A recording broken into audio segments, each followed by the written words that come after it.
नमस्कार, मैं हूं पवन त्यागी।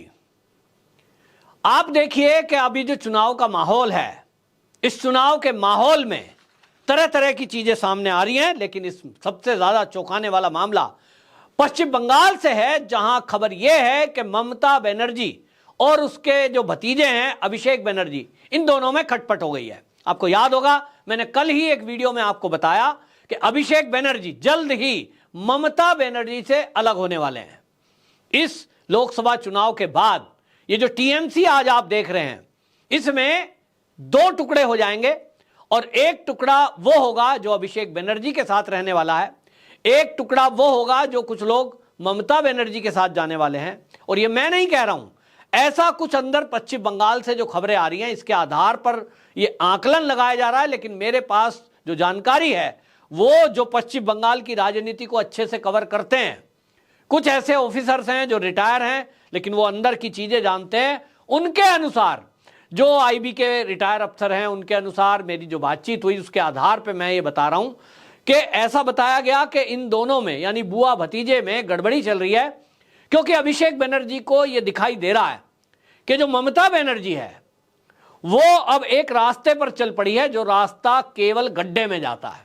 ममता बनर्जी राजनीति में आई थी वामपंथियों को और कांग्रेसियों को सबक सिखाने के लिए। ममता बनर्जी ने टीएमसी, तृणमूल कांग्रेस, ये जो कांग्रेस से निकलकर ममता बनर्जी आई थी, तृणमूल कांग्रेस इसलिए बनाया था, उसका गठबंधन इसलिए किया था, अपना जो राजनीतिक दल बनाया था, उनका ये मानना था कि कांग्रेस जो है वो वामपंथियों से ठीक से नहीं लड़ रही है जैसा लड़ना चाहिए, भ्रष्टाचार से ठीक से नहीं लड़ रही है, गरीबों की आवाज नहीं उठा रही है, और इसलिए उन्होंने कांग्रेस छोड़कर एक अलग अपनी पार्टी बनाई, तृणमूल कांग्रेस नाम रखा, लेकिन तृणमूल उसमें नाम जोड़ दिया। अब आप समझिए कि आज ममता बनर्जी की हालत क्या है।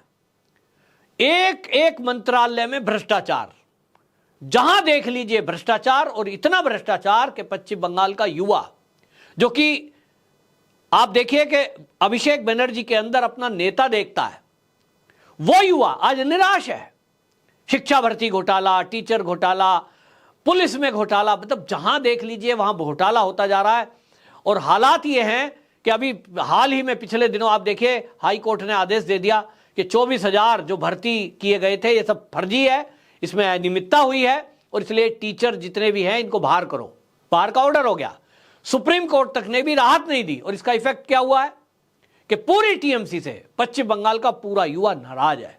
लोगों ने लाखों रुपए खर्च किए हैं, लोगों ने टेस्ट की, रिटन टेस्ट की तैयारियां की है, नौकरी की उम्मीद की है, और आज जो वो ठगा महसूस कर रहे हैं, सारा युवा नाराज हो गया है। तो जो अभिषेक बनर्जी है उसको ये दिखाई दे रहा है कि तेरी तो राजनीति यहीं पे खत्म हो जाएगी। भाई, ममता बनर्जी ने अपनी जिंदगी जी ली, उन्होंने अपने सिद्धांत छोड़े कि वो जिस वामपंथियों के खिलाफ लड़ने के लिए और जिस कांग्रेस के खिलाफ लड़ने के लिए कांग्रेस छोड़कर अपनी राजनीतिक पार्टी अलग से बनाती है, आज उसी के प्लेटफॉर्म पर वो खड़ी है। इंडी गठबंधन, उस गठबंधन का भले ही चाहे उनको वहां समझौता नहीं हुआ है, लेकिन गठबंधन का हिस्सा तो है। तो वामपंथियों के साथ चुनाव लड़कर वो कुछ भी उल्टा पुल्टा बोलती रहे, लेकिन आज ये है कि टीएमसी में ज्यादातर लोग कौन है, जो वामपंथी हैं, तो काम भी वही कर रहे हैं, मार काट, हिंदू विरोधी बातें। वो ममता बनर्जी उन पर कोई कार्रवाई नहीं कर रही है। और हालात ये है कि अभिषेक बनर्जी के जो चाहने वाले हैं, जो मानने वाले हैं, या यूं कहें उसको उस रास्ते पर चलने वाले हैं, उसको नेता मानने वाले हैं, या दूसरी भाषा में कहें तो अभिषेक बनर्जी के जो गुट के लोग हैं, ममता बनर्जी उनको निकाल के बाहर कर दे रही है। मामला जो ये झगड़ा आपको बता रहा हूं, जो चर्चा चली है वो चली, टीएमसी के महासचिव रहे थे कुणाल घोष, उनको उनके पद से अभी हटा दिया। उन्होंने ममता बनर्जी पर यह आरोप लगाए थे कि जो ये शारदा घोटाला है, इसकी सबसे लाभार्थी अगर कोई बड़ी है तो वो ममता बनर्जी है। अब ये सच है कि झूठ, ये तो ये जानते हैं या ममता बनर्जी जानती है, लेकिन इसके बाद इनको पार्टी का मुख्य प्रवक्ता बना दिया गया। फरवरी में इनके ऊपर जो केस था एमपी एमएलए कोर्ट में, ये उससे बरी हो गए। अब बरी हो गए तो इनको वापस पोस्ट देनी चाहिए थी, लेकिन उल्टा हुआ, ममता बनर्जी ने इनको जो है महासचिव पोस्ट से हटा दिया। तो चर्चा हुई कि भाई ये जो है क्यों हटा दिया, अभिषेक बनर्जी का ये खासम खास है। तो इसका मतलब कहीं ना कहीं ममता बनर्जी और अभिषेक बनर्जी में कुछ खटपट है। ये खबरें पश्चिम बंगाल से इसीलिए आई, इसीलिए ममता बनर्जी की तरफ से एक सवाल आया। और आपको बताऊं कि एक बंगाल को कवर करने वाले पत्रकार ने ये बात बताई है कि अभिषेक बनर्जी ये समझ रहे हैं कि अगर वो ममता बनर्जी के साथ इसी तरह टीएमसी में रहते रहे तो हालात आज ये हैं कि आज भारतीय जनता पार्टी 42 में से 30 सीटें जीतती हुई दिखाई दे रही है, तो मात्र 15 सीटें रह गई। और ये जो 15 हैं इनमें भी अब कौन कौन बीजेपी ज्वाइन कर लेगा ये भी अभी नहीं कहा जा सकता। दूसरा, 1 साल बाद जब चुनाव होगा तो ये भी पक्का आप देख लीजिए, 1-2 साल बाद जब चुनाव होना है वो तो बाद की बात है, लेकिन इस चुनाव के निपटने के तुरंत बाद ही एक सर्जिकल स्ट्राइक पश्चिम बंगाल में होना है केंद्र की तरफ से। और उस होने में जम्मू कश्मीर वाला हाल हो जाएगा। तो अभिषेक बनर्जी ये देख रहा है कि जिस तरह के रास्ते पर मेरी बुआ जी चल रही है, केवल तुष्टीकरण, घुसपैठियों का संरक्षण, घुसपैठिया बेस्ड राजनीति, मैं सीए लागू नहीं होने दूंगी, मैं एनआरसी लागू नहीं होने दूंगी, मेरे होते हुए कौन निकाल देगा मैं देखती हूं। ये क्या बातें हैं भाई? अरे भाई, अगर सीए लागू होता है तो 3 देश के अल्पसंख्यक हिंदू दलितों को भारत की नागरिकता मिलनी है जो कुल लाखों में है। आप उसके विरोध को करती हैं। तो हिंदू सारा समझ रहा है पश्चिम बंगाल का कि ममता बनर्जी हिंदू विरोधी है, और दूसरी तरफ आप ये घोषणा कर देती हो कि सीए एनआरसी लागू नहीं होने दूंगी। इससे यह मैसेज जाता है कि ममता बनर्जी तुष्टीकरण की राजनीति कर रही है और घुसपैठियों के साथ खड़ी है। तब अभिषेक बनर्जी अगर इसी पैटर्न पर चलता रहा तो जो विधानसभा का चुनाव आएगा उसमें क्या नतीजे होने वाले हैं सब दिख रहा है। भारतीय जनता पार्टी का जिस तरह से आधार बढ़ रहा है, 14 से 19 में बढ़ा, 19 से अब बढ़ता दिखाई दे रहा है, एक लहर दिखाई दे रही है। और अभी तक आपको मैं एक अंतर बता रहा हूं, सीटों से आकलन नहीं होता है हर चीज का। अगर आप ये सोच रहे हैं भारतीय जनता पार्टी का कार्यकर्ता, पहली बात तो काडर वहां कोई था ही नहीं मुकाबला करने के लिए, दिशा विहीन कार्यकर्ता वहां ममता बनर्जी के गुंडों से, टीएमसी से लड़ रहे थे। लेकिन आज की डेट में भारतीय जनता पार्टी का एक काडर खड़ा हुआ है जो 19 में नहीं था। वहां शुभेंदु अधिकारी और सुकांत मजूमदार जैसे नेता, लोकेट चटर्जी जैसे नेता खड़े हुए हैं। लोगों के अंदर एक विश्वास जगा है कि अब ये पक्के टिक गए हैं तो ये बीजेपी के अब नेता पक्के तौर पे हो गए। तो एक तो नेता मिल गया, काडर खड़ा हो गया और अब जमकर मुकाबला कर रहे हैं। तो अभी तक मुकाबला नहीं कर पाते थे, पिटकर बीजेपी के लोग भाग जाते थे, लेकिन आज की डेट में डटकर मुकाबला चल रहा है। और इसका परिणाम क्या होगा? इसका परिणाम अभी आप इस चुनाव में भी देख रहे हैं और फिर इस चुनाव के बाद आप विधानसभा चुनाव में भी देखेंगे। जब गुंडों का मुकाबला आम जनता करने लगे तो समझ लीजिए अब आपकी गुंडागर्दी नहीं चलेगी। दूसरी तरफ एजेंसियां जो काम कर रही हैं, शाहजहां शेख जैसे गुंडों को उठा करके जेल में डाल रही है, पार्थ चटर्जी को उठा के डाल दिया, ऐसे अनेक लोगों को जो गुंडागर्दी करने की नीयत रखते हैं उनको जेल में डाला जा रहा है। तो समझ में सीधा आता है कि भाई सत्ता में तो बीजेपी आनी है, केंद्र में अब की बार भी मोदी जी आ रहे हैं, उससे अगली बार भी मोदी जी आएंगे, उससे अगली बार भी मोदी जी आएंगे, काम होते जाएंगे और इसी तरह भाजपा आती रहेगी। तो अभिषेक बनर्जी ने विचार किया होगा कि एक तो तरीका यह है कि बुआ जी वाली पॉलिटिक्स पे चलते रहें, तो भाई ये पॉलिटिक्स तो ज़्यादा दिन चल नहीं पाएगी क्योंकि घुसपैठियों को अब निकालने का समय आ ही गया है। चुनाव निपटते ही केंद्र सरकार एक्शन में आएगी और मोदी जी बड़े पैमाने पर यहाँ से घुसपैठियों को निकालने वाले हैं। पश्चिम बंगाल के बारे में मैं खोलना नहीं चाहता हूँ क्योंकि चुनावी माहौल है, लेकिन इतनी बात मैं इशारे में बता देता हूँ कि एक बड़ा सर्जिकल स्ट्राइक पश्चिम बंगाल में होगा।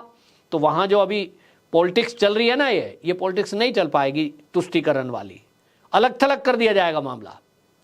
तो अभिषेक बनर्जी के अंदर से ये सुगबुगाहट है और उसको लगता है कि तेरा सीएम बनने का नंबर भी नहीं आ रहा है, क्योंकि ममता बनर्जी अगर पीएम बनती तो वहां सीएम बनने का नंबर आता, अगर ममता बनर्जी केंद्र की पॉलिटिक्स में जाती तो अभिषेक बनर्जी का सीएम बनने का नंबर आता, जो नंबर अभी नहीं दिखाई दे रहा है क्योंकि पीएम मोदी बन रहे हैं, केंद्र में बीजेपी आ रही है और ममता बनर्जी पश्चिम बंगाल से बाहर नहीं निकल पा रही है। अभिषेक बनर्जी को अपनी भविष्य की चिंता है और इसलिए उसने समझ लिया है कि जब तक ये बुआ है तब तक तो तू सीएम बनने के रहा, बल्कि जेल जाने की नौबत आ रही है। और इसीलिए अंदर से खबरें आ रही हैं कि अभिषेक बनर्जी खुद सीएम बनने के लिए ललायत है और उसके लिए जो उसको करना है अंदर अपनी पार्टी में सर्जिकल स्ट्राइक, वो करने की कोशिश में था। इसी में ममता बनर्जी ने उसी के खासम खास व्यक्ति को, कुणाल घोष को पहले ही निकाल दिया, क्योंकि ममता बनर्जी के बारे में कहा जाता है कि वो अपने कार्यकर्ताओं की जासूसी कराती हैं और इसके कारण से उनको बहुत सारी चीजें सुन लेती हैं, पहले ही रिपोर्ट आ जाती है ऐसा होने वाला है। तो ये उसी से जोड़कर देखा जा रहा है। बहरहाल जैसा मैंने कहा इंडी अलायंस का हिस्सा है, तो अब भैया इंडी अलायंस में भी हालत यह है कि अभी पिछले दिनों अधीर रंजन चौधरी ने एक सभा में यह तक कह दिया कि आप अपनी वोट खराब ना करें, अगर आप अपनी वोट कांग्रेस को नहीं देना चाहते हैं तो टीएमसी को देकर वोट खराब मत करना, बीजेपी को वोट दे देना। इसके बाद ममता बनर्जी ने अधीर रंजन चौधरी पर भी प्रहार किया और कहा कि ये जो अधीर रंजन चौधरी है उनको कह दिया कि ये इंडी अलायंस का गद्दार है। भैया तुम्हारा इंडी अलायंस से समझौता नहीं है तो आप उसको बीजेपी का एजेंट बताओ, कुछ भी बताओ, लेकिन यह दिखाई दे रहा है कि अधीर रंजन चौधरी भी असमंजस में है कि जिस कांग्रेस का वो नेता है वो कांग्रेस आज ममता बनर्जी की और वामपंथियों की गोद में बैठ गई है। तो अधीर रंजन चौधरी जो कि जीवन बीत गया उनका टीएमसी से लड़ते लड़ते, एक भी शब्द वहां जो रैली निकलती है, राहुल गांधी की यात्रा निकलती है, उन्होंने कोई एक शब्द भी ममता बनर्जी के विरुद्ध नहीं बोला। मल्लिकार्जुन खड़गे ने एक शब्द नहीं बोला। तो फिर अधीर रंजन चौधरी की राजनीति का मतलब क्या हुआ? राजनीतिक कैरियर खत्म। और इसीलिए बीजेपी में जाने के अलावा उनके पास कोई ऑप्शन बचा नहीं है। तो ममता बनर्जी उनको गद्दार बोले, कुछ भी बोले, लेकिन ये अब जब आप कांग्रेस को वोट नहीं देने को बोलते हैं तो आपको क्या कहा जाए। लेकिन दीदी को अधीर रंजन चौधरी कुछ बोल नहीं सकता है, पार्टी आला कमांड डांट देगा, उधर से दीदी उठा करके जेल में डाल देगी। तो ये सब अंदर अंदर चल रहा है। लेकिन आपको बता दूं कि पश्चिम बंगाल में जल्द ही आपको टीएमसी के 2 टुकड़े होते दिखाई दे सकते हैं। ये मेरे पास अभी तक की कुछ खबरें आ रही हैं। अब ये कितनी पुख्ता है या कितनी नहीं, इसको तो मैं कंफर्म नहीं करता हूं, क्योंकि ये पार्टी के अंदरूनी मामला है। हो सकता है जो ममता दीदी है वो भतीजे को मना ले, लेकिन आज की खबर यह है कि भतीजा असंतोष है, भतीजे के अंदर नाराज है भारी, और वो अपने भविष्य को देखते हुए एक अलग गुट तैयार कर रहा है जिससे कि वो हाल कर सके जो पश्चिम बंगाल आपने देखा ना, महाराष्ट्र में भतीजे ने खेल कर दिया शरद पवार के साथ। शरद पवार अपने आप को अभी तक क्या क्या संज्ञा चल रही थी उनके लिए, ये तो पता नहीं भीषम पितामह है जन क्या क्या है, वो भीषम पितामह धरा रह गया, भतीजा आगे निकल करके डिप्टी सीएम बन गया। तो सेम ये कहानी रिपीट होने वाली है, मुझे ऐसा दिखाई दे रहा है। अभिषेक बनर्जी ये अपने आप को अलग से प्रूव करे, अभी वो इसीलिए शांत बैठा है। आप देखेंगे उसको बयानबाजी फालतू की नहीं है कुछ भी। तो डिप्टी सीएम बीजेपी के साथ में कोलिशन करके वो हो सकता है, वही महाराष्ट्र वाला फॉर्मूला पश्चिम बंगाल पर भी लागू हो सकता है। अगले कुछ दिनों में इसके संकेत आपको और स्पष्ट रूप से दिखाई देंगे। आप में से जो पश्चिम बंगाल के लोग हैं वो बताएं कि आपके इर्द गिर्द क्या आपने भी कुछ इस तरह की बातें सुनी हैं जैसा खबर मेरे पास है। आपकी क्या राय है कमेंट बॉक्स में जरूर बताएं। वंदे मातरम।